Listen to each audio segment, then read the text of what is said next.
سلام بچه ها، خوش اومدیم به یه ویدیوی دیگه. توی این ویدیو امروز با شما میخوام یه آرایش کامل با محصولاتی انجام بدم که تا حالا ازشون استفاده نکردم و همشون جدیدن. از برندهای مختلف اینجا توی این سینی جادویی کلی لوازم آرایش دارم، از میبلین، نیکس، میکاپ فوراور، LA گرل، فنتی بیوتی، بی پرفکت و کلی هم PR باکس اینجا دارم که الان میفته. بازم از نیکس، تاور 28، آروبا بیوتی. خیلیشو توی PR برام فرستادن، چند تاشو هم توی ایونت ها که رفتیم به عنوان گیفت بهمون دادن، چند تاش رو هم خودم خریدم. خلاصه که از کلی برندهای مختلف قرار کلی محصولای جدید با هم دیگه تست کنیم و خیلی خوشحالم، خیلی ذوق دارم. اون دختر آرایشی درونم الان آماده است برای این ویدیو. بریم که این محصولات رو با هم دیگه تست کنیم.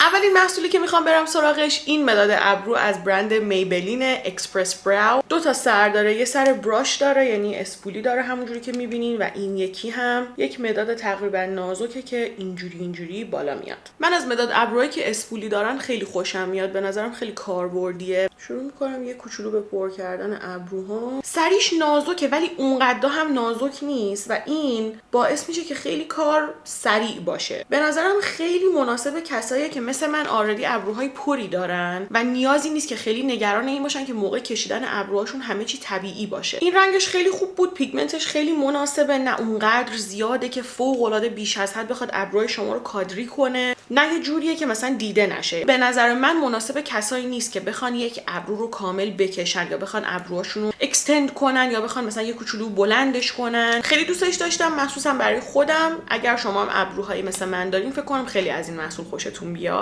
ژل ابروی جدید امروز چیزی ندارم، به خاطر همین از ژل ابروی مورد علاقه خودم سوپر لاک از برند میبلین استفاده میکنم که توی ویدیوی قبلی هم بهتون نشون دادم. خب همونجوری که میبینین من پلکامو آماده کردم چون که توی این مرحله میخوام برم سراغ سایه زدن. یه پلت سایه جدید دارم از آروبا بیوتی. اسم این پلت هست ماجستیک کوین سیگنیچر آی شادو دیپس. سیستم سازی پشت رنگا رو نمیتونم درک کنم، یعنی این رنگا منو خیلی اینسپایر نمیکنن، به نظرم به هم ریخته است. خودش یه دونه براش هم داره. اول از همه چند تا از رنگا خیسه. من این چارتا رو سواچ کردم، الان بهتون میگم. این دوتا رنگی که وسط هست وقتی که سواچش میکنین و انگشتتون رو روش یه کوچولو فشار میدین یه حالت خیسی سرم مانند بهتون میده و از اون پودری نیست، به هیچ عنوان پودری نیست، یه حالت خمیری میشه. این یکیشه، اینم یکی دیگهشه. خیلی خوشگلن دوتاشون. این دوتا از گلیترای نرمالش، یعنی اینا قشنگ حالت پودری دارن. اول از همه رنگ کست رو روی براشم برمیدارم و شروع میکنم توی کریس هم به بلند کردنش. حس میکنم که این رنگ ترانزیشن خیلی خوبی میتونه برامون باشه امروز. حالا میرم سراغ گابلت و توی قسمت خارجی چشمم شروع میکنم به بلند کردنش. کجاست؟ اوه، فال اوت رو ببینیم.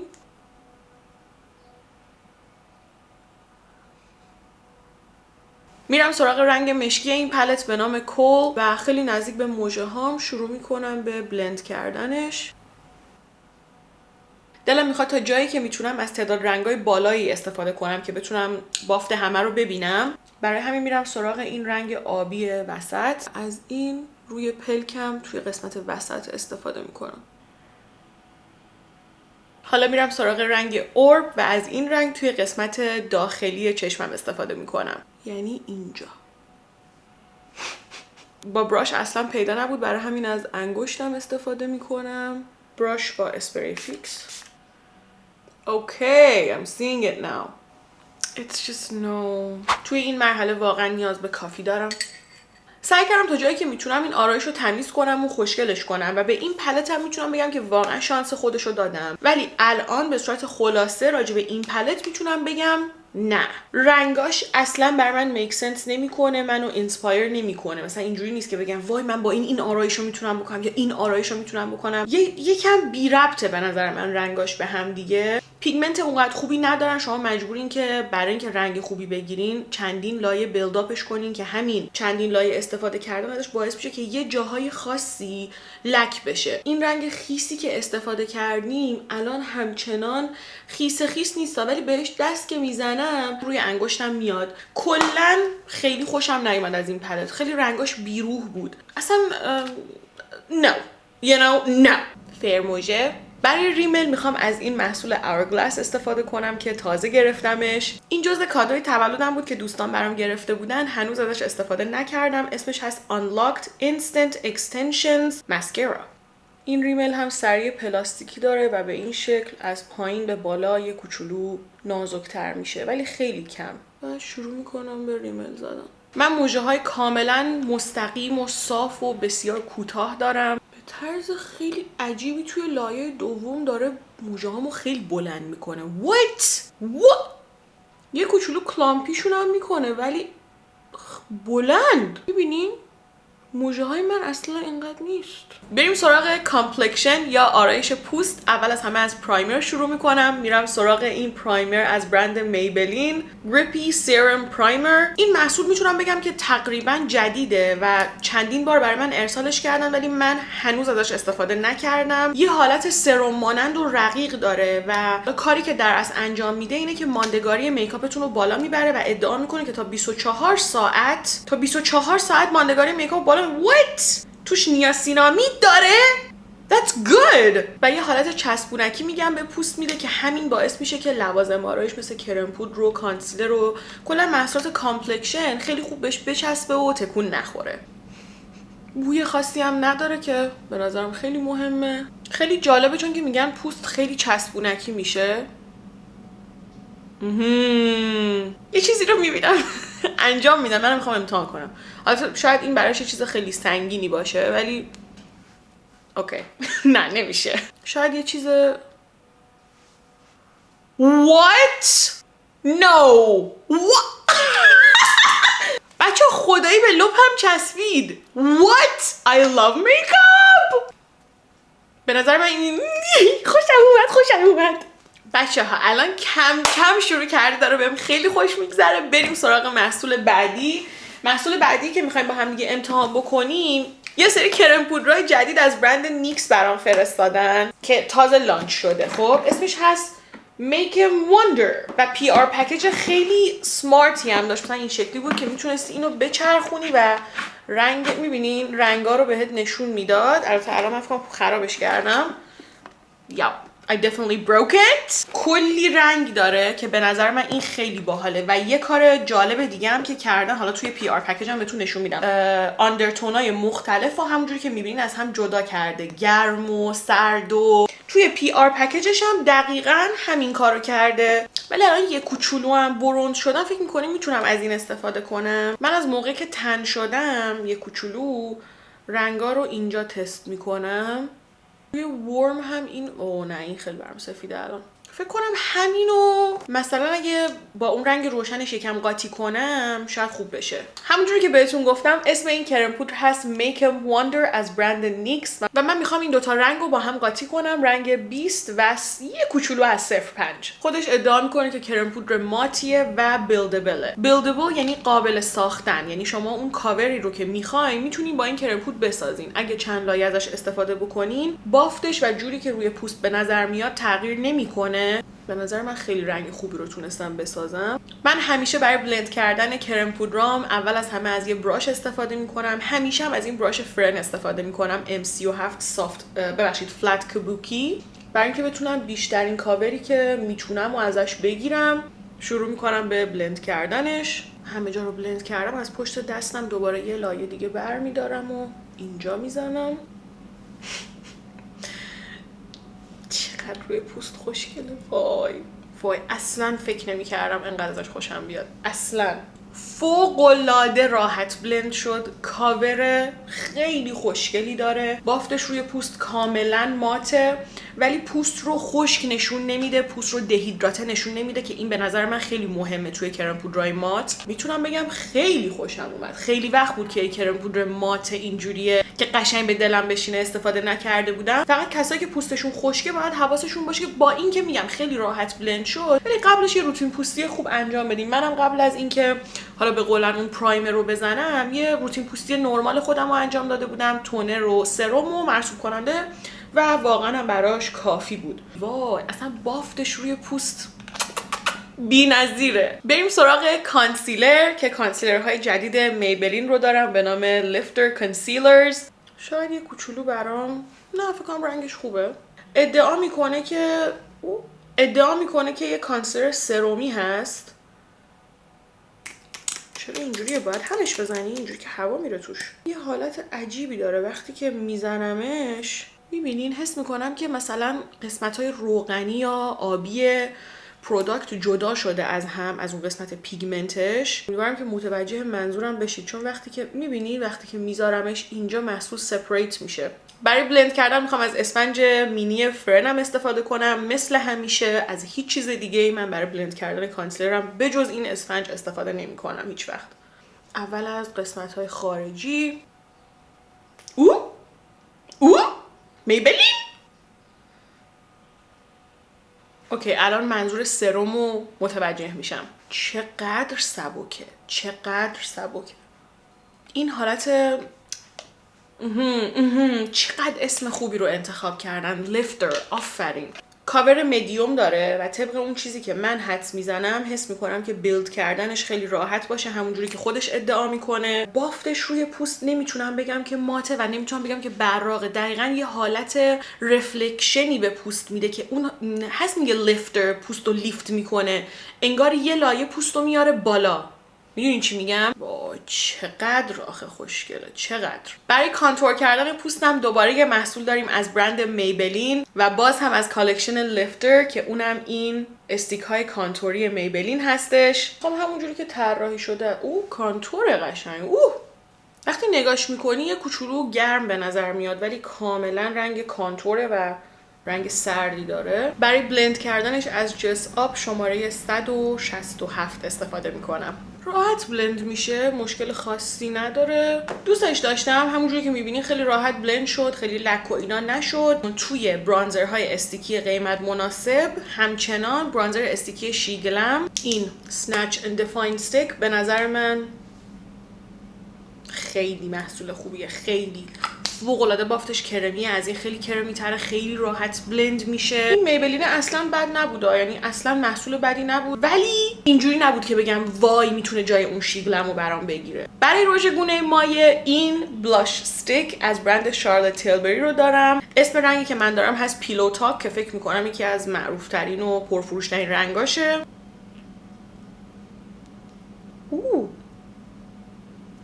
برای بلند کردنش از فرن M38 استفاده میکنم. Where is the pigment? Where is it? I'm gonna do more. اوکی. رنگش خیلی نزدیک به رژ گونه‌ای که از ریر بیوتی دارم. این شد اون چی بود پیگمنت؟ Wow, I don't... What? It's not bad. It's not bad. یه حالت رقیق و خیلی سرومی مانند داره. یه کوچولو هم حتی میتونم بگم که روغنیه. یه کوچولو. راحت بلند میشه، اصلا اذیت نمیکنه. محصولات زیرش رو خراب میتونم بگم که نمیکنه، با اینکه کرم پودری که من زیرش استفاده کردم اون یه کرم پودر مات بود. It's good. ولی you know الان با اینکه مثلا من کلی زدم، دیدین که چقدر زدم، حتی این برم همینطور خیلی زیاد زدم. با اینکه این رژ گونه ریر بیوتی وقتی یه نقطه ازش میزنی اصلا دیگه نیازی نیست، یعنی دیگه کاملا میتونی صورتتو باش کاور کنی، ولی این اینجوری نبود و این شکلی نیست که بگم مثلا واو بافتش روی پوستم الان یه جوریه که oh my you know it looks really natural, it doesn't look like makeup. واقعا بریم سراغ پودر جدیدی که امروز میخوام استفاده بکنم از برند بی پرفکت هست که یه رنگ صورتی داره. خیلی پکیجینگش رو دوست دارم. من همیشه یکم از پودر رو برمیدارم، پشت دستم قشنگ سبکش میکنم و بعد میزنمش زیر چشمم. یه کوچولو it has too much. شاید من باید مثلا یه جور دیگه ازش استفاده میکردم. من با همه پودرها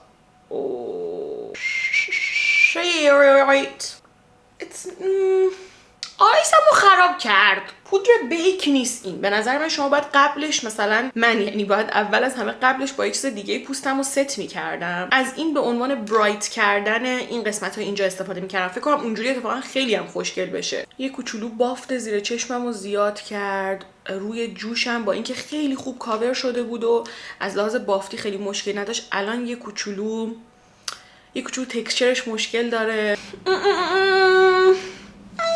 حالا من تو تو موقعیت‌های دیگه هم ازش استفاده کنم ببینم چه جوریه، ولی در استفاده اول نپسندیدم. یعنی بافت پوستمو کلا عوض کرد.